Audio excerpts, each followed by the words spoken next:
सरस्वती पूजन या कुंदेन्दुतुषार हार्द्वला या शुभ्र वस्त्रावृता या वीणावर्दंड मंडितकरा या श्वेत पद्मासना या ब्रह्माच्युत शंकर प्रभृतिर्भि देवे सदा वंदिता सा मां पातु सरस्वती भगवती निशेष जाड्यापहा।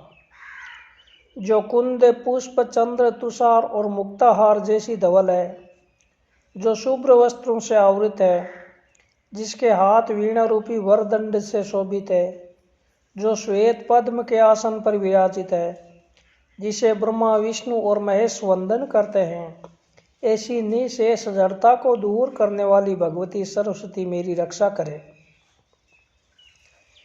सरस्वती के स्वरूप वर्णन में सच्चे सारस्वत के लिए मार्गदर्शन है। सरस्वती कुंद, इंदु, तुषार और मुक्ताहार जैसी धवल है। सच्चा सारस्वत भी वैसा ही होना चाहिए। कुंद पुष्प सौरभ फैलाता है, चंद्र शीतलता देता है, तुषार बिंदु सृष्टि का सौंदर्य बढ़ाता है और मुक्ताहार व्यवस्था का वैभव प्रकट करता है। सच्चे सारस्वत का जीवन सौरभ युक्त होना चाहिए। पुष्प की सुगंध जिस तरह सहज फैलती है, उसी तरह उसके ज्ञान की सुगंध वातावरण में चारों ओर फैलती रहनी चाहिए। चंद्र जिस तरह समग्र विश्व को शांति प्रदान करता है, उसी तरह सरस्वती का सच्चा उपासक अनेक लोगों के संतप्त जीवन में शांति का स्रोत बहाता है। उसके जीवन की शीतल चांदनी में अनेक दुखी जीवों को शांति मिलती है। वृक्ष के पत्ते पर पड़ा हुआ ओस बिंदु मोती की शोभा धारण करके वृक्ष के सौंदर्य को बढ़ाता है। उसी तरह सरस्वती के सच्चे उपासक के अस्तित्व से संसार वृक्ष की शोभा बढ़ती है। ऐसे मानव के लिए कहना पड़ता है कि जयति ते अधिकम जन्मना जगत। हार यानी मुक्ताहार, मोती से मोतियों का हार ज्यादा सुंदर लगता है। सरस्वती के उपासकों को भी इस तरह एक साथ एक सूत्र में बंध कर काम करने की तैयारी रखनी चाहिए। विद्वानों की शक्ति का ऐसा व्यवस्थित योग किसी भी महान कार्य को सुसाध्य बनाता है। मां सरस्वती ने धवल वस्त्र धारण किए हैं। सरस्वती का उपासक भी मन, वाणी और कर्म से शुभ्र होना चाहिए। सरस्वती के हाथ वीणा के वरदंड से सुशोभित है। वीणा संगीत का प्रतीक है। संगीत एक कला है। इस दृष्टि से देखने पर सरस्वती का उपासक संगीत का प्रेमी और जीवन का कलाकार होना चाहिए। संगीत यानी सामयिक गीत। वीणा के सुर जिस तरह सुसंवादित होते हैं, उसी तरह हमारे कार्य भी यदि सुसंवादित हों, तभी हमारे जीवन में संगीत प्रकटेगा। वीणा को वरदंड यानी श्रेष्ठ सजा दूसरी क्या हो सकती है, जिसकी सजा में भी संगीत है। ऐसा सारस्वत ही दूसरे मानव का हृदय परिवर्तन कर सकता है। मानव को बदलने वाला दंड निश्चित ही श्रेष्ठ है। उसका दर्शन मां सरस्वती हमें वीणा का वरदंड हाथ में रख कर कराती है। सरस्वती श्वेत पद्म के आसन पर विराजमान है। सरस्वती का उपासक श्वेत अत्यार्थ विशुद्ध चरित्र का होना चाहिए। उसका आसन पद्म का होना चाहिए। यह बात बहुत ही सूचक है। पद्म आसपास के वातावरण से अवलिप्त रहता है। कीचड़ में रहकर भी वह भ्रष्ट नहीं होता। सरस्वती के उपासक को भी अपने आसपास के समाज में वर्तमान भ्रष्टाचार से इसी तरह मुक्त रहना है। ब्रह्मा विष्णु और महेश मां शारदा को वंदन करते हैं, उसमें भी रहस्य है। मां सरस्वती ज्ञान और भाव का प्रतीक है। ये बात उसके हाथ में रही पुस्तक और माला से समझ में आती है। पुस्तक ज्ञान का प्रतीक है और माला भक्ति का प्रतीक है। ब्रह्मा विष्णु और महेश अनुक्रम में सर्जन, पालन और श्रृंगार के देवता है। इन तीनों को ज्ञान और भाव की जरूरत है।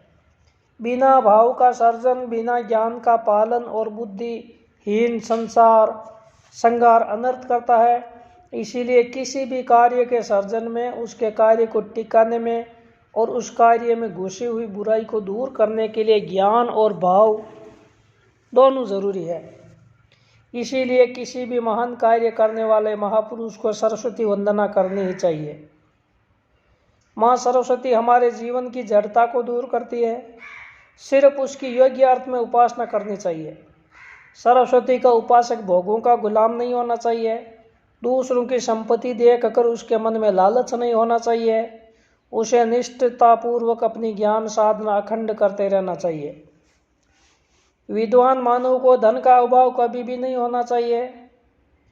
धनिक मानव केवल भोग में ही आनंद को ढूंढने में भटकता लगा रहता है, जबकि विद्वान को आनंद निसर्ग दर्शन से, जीवन के भाव प्रसंगों और साहित्य के सृजन या आस्वाद से सहज प्राप्त होता है।